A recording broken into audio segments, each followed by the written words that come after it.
Ya, assalamualaikum warahmatullahi wabarakatuh. Yo, what's up guys, kembali lagi di channel YouTube saya. Kali ini saya akan menjelaskan tentang proses tegangan regangan ya. Di sini ada kita punya soal, oke. Di sini kita ada dua material. Yang pertama itu ada aluminium dan ada baja. Di sini diketahui panjang mula-mula aluminiumnya itu 1,5 meter. Diameternya kita di sini punya 4 cm. Dikenain gaya 40 kN. Pertambahan panjangnya di sini 2 mm. Dan yang terakhir itu adalah modulus Youngnya ada 70 GPa. Oke. Untuk material kedua, di sini kita punya baja. Untuk panjang dan diameternya itu sama, 1,5 meter dan 4 cm. Untuk gayanya juga sama 40 kN. Yang di sini yang berbeda hanya modulus Youngnya. Oke, kita masuk ke soal nomor 1. Di soal nomor 1 ini kita ditanya berapa tegangan dan regangan pada aluminium. Oke, kita masuk ke rumus tegangan dulu ya. Rumus tegangan di sini yang kita tahu itu adalah tegangan itu sama dengan gaya dibagi luas penampang. Kita belum punya luas penampang di sini. Untuk gayanya kan kita punya 40 kN. Kilonewton di sini kita ubah dulu ke newton. 40 kN ini kalau diubah ke newton itu sama dengan 40 dikali 10 pangkat 3 sama dengan 40.000 Newton. Begitu teman-teman. Sampai sini paham ya? Oke, kita lanjut. Di sini kita simpan dulu 40.000 Newton dibagi. Nah, di sini kita mencari luas penampangnya. Kita berhenti dulu. Kita lanjut. Tadi kita sampai di untuk mencari luas penampang. Rumus luas penampang itu sangat mudah, Itu pi, kita punya pi dikali diameter dipangkatkan 2 per 4. Diameternya ini kita ganti dulu ke meter. Di sini kan kita punya cm. Dia 4 cm diubah ke meter berapa teman-teman? Ya, benar sekali. 0,04 meter. Oke, kita masuk ke rumus. Pi kan kita di sini tahu kalau selain dia nggak bisa dibagi 7 itu sama dengan 3,14. Dalam kurung 0,04 meter dikuadratkan dibagi 4. 3,14 dikali 16 dikali 10 pangkat min 4 per 4.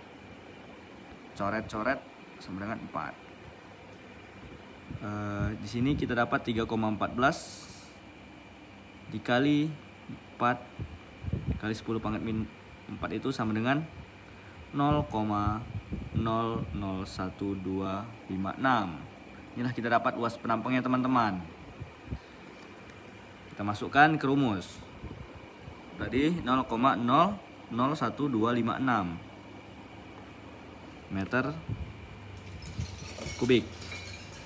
Oke, kita lanjut teman-teman. Tadi kita terakhir itu di gaya 40.000 Newton dibagi luas penampang 0,01256 meter kuadrat.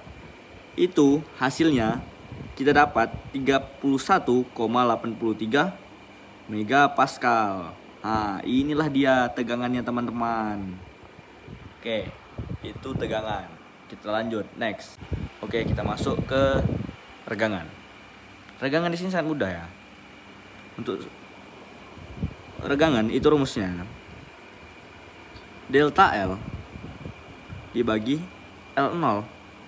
Delta L di sini tuh adalah pertambahan panjang regangannya. Sedangkan L0 di sini adalah panjang mula-mula. Di sini kan kita punya panjang mula-mula kita ada di 1,5 meter. Dan pertambahan panjangnya itu 2 mm.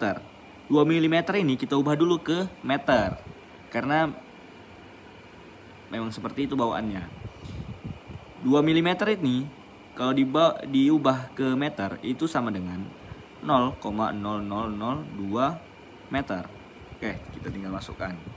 Delta L kita punya di sini itu 0,002 meter dibagi 1,5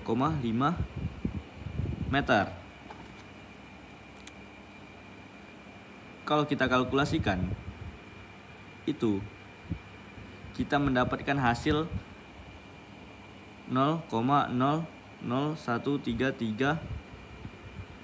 Inilah hasil regangannya teman-teman. Sangat mudah bukan?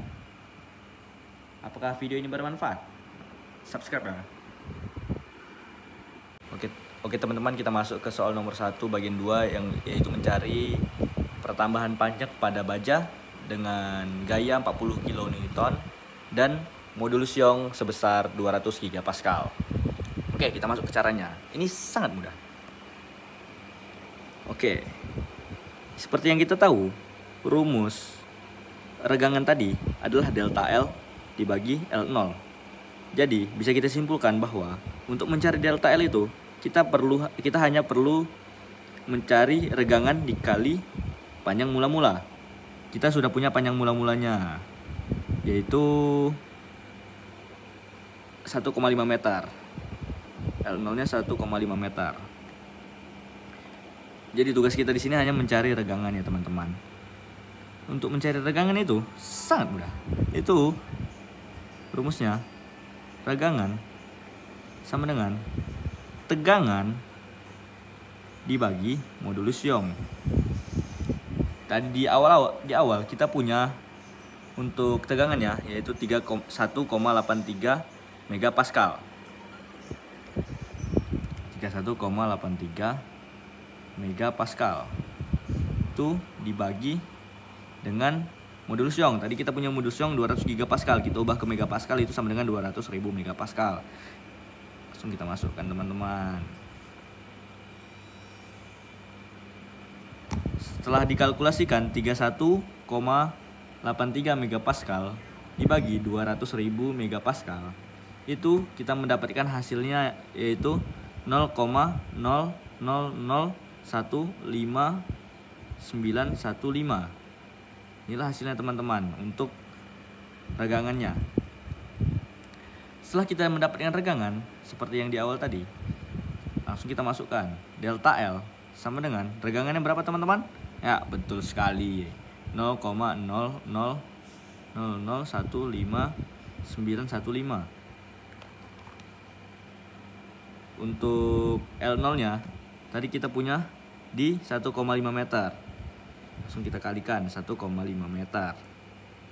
Dan dapatlah hasilnya 0,2387 mm. Seperti itu teman-teman.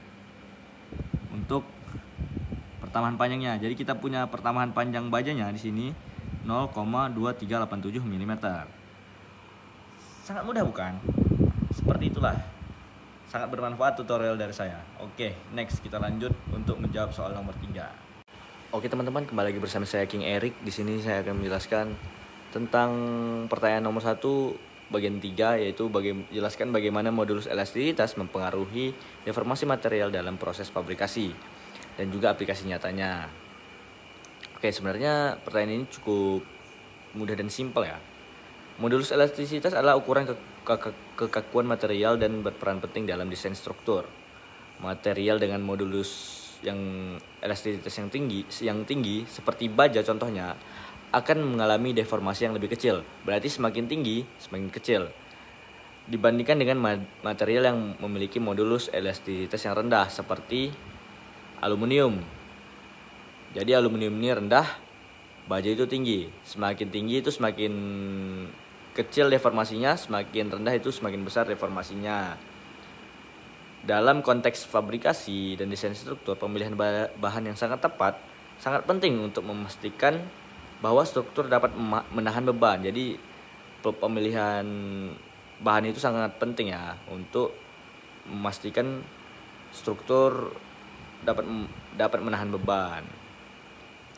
Oke, dalam aplikasi nyata, dalam konstruksi bangunan baja sering dipilih. Jadi lebih sering dalam konstruksi bangunan itu bahan yang sering dipilih itu baja dibanding aluminium, karena baja itu memiliki modulus elastisitas yang rendah, jadi dia memiliki deformasi yang tinggi. Deformasi yang lebih kecil, salah teman-teman, sorry. Oke. Di sisi lain, aluminium sering digunakan dalam aplikasi di mana bobot yang lebih ringan dan ketahanan terhadap korosi adalah faktor yang penting. Jadi aluminium ini sering digunakan di mana mengaplikasikan bobot yang lebih ringan. Seperti itu teman-teman. Itulah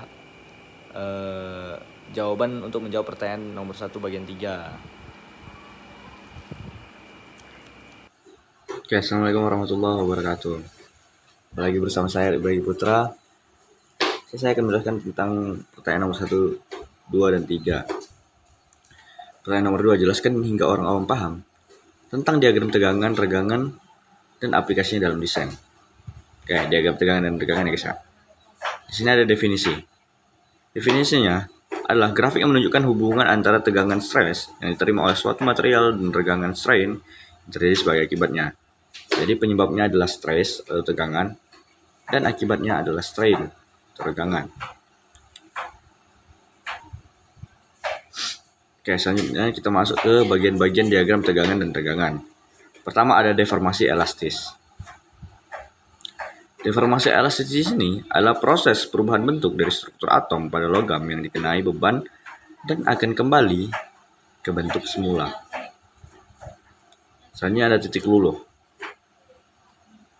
Titik luluh atau yield adalah titik atau area yang dimana deformasi elastis berubah menjadi deformasi plastis pada batas elastis.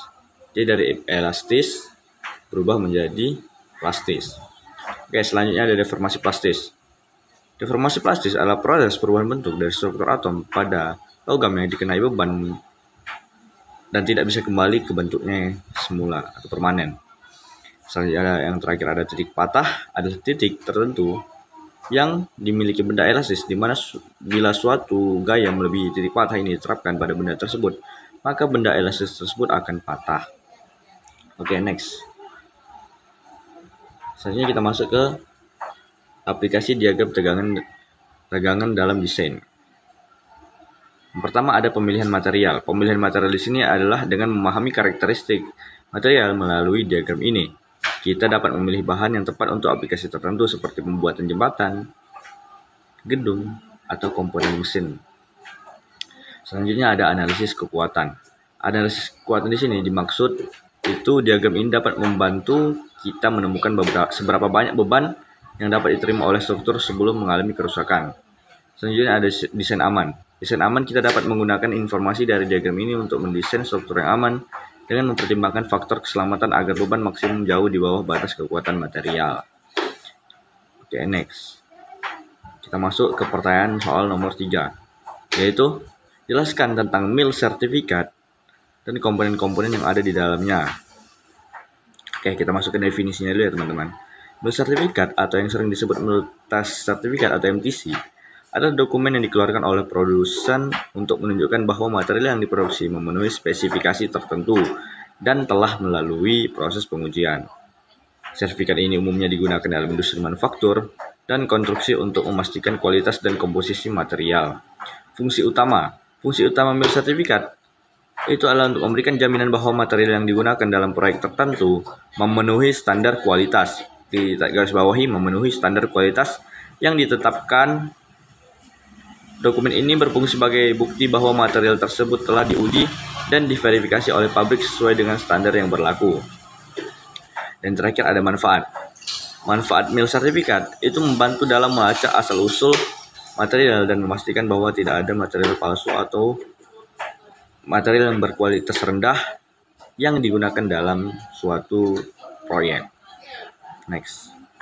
Informasi umum dalam MIL sertifikat. Informasi umum itu ada nomor batch. Nomor batch ini maksudnya kode unik yang diberikan pada sekumpulan material yang diproduksi dalam satu kali proses produksi. Ini ada tanggal produksi, yaitu mencantumkan kapan material tersebut diproduksi. Selanjutnya ada komposisi kimia, yaitu adalah daftar unsur kimia dan presentasinya dalam material tersebut. Selanjutnya kita masuk ke sifat mekanis dalam mil sertifikat. Yang pertama ada kekuatan tarik, kekuatan luluh, elongasi, kekerasan, kemampuan menahan beban tarik, titik awal deformasi plastis, persentase pertambahan panjang, dan terakhir ada resistensi terhadap deformasi permanen.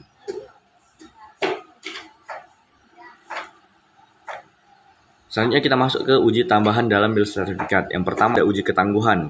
Berfungsi untuk mengukur kemampuan material menyerap energi sebelum fraktur. Uji ketangguhan ini bisa diuji seperti uji Kerpi. Selanjutnya ada uji korosi. Uji korosi ini menilai ketahanan material terhadap korosi dalam berbagai lingkungan. Dan yang terakhir ada uji non-destruktif. Artinya di sini meliputi ultrasonik dan radiografi untuk mendeteksi cacat internal. Seperti itu teman-teman. Dan yang terakhir kita ada dimensi dan proses produksi. Di mana dimensi dan toleransi ini mencakup ukuran fisik material seperti panjang, lebar, dan ketebalan. Proses produksi ini mencakup informasi tentang metode pembuatan seperti casting, forging, atau rolling. Yang terakhir ada nomor head, yaitu kode yang mengidentifikasi satu kali lelehan logam dalam proses pembuatan.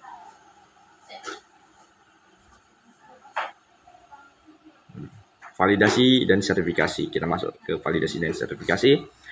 Stempel dan tanda tangan. Validasi dari pihak berwenang di pabrik atau laboratorium pengujian. Selanjutnya ada sertifikasi dan standar, mencantumkan standar yang dipenuhi seperti ASTM, EN, ISO atau JIS.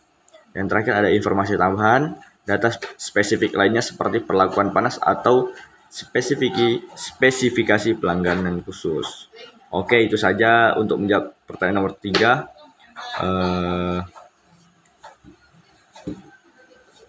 Oke, sepertinya itu saja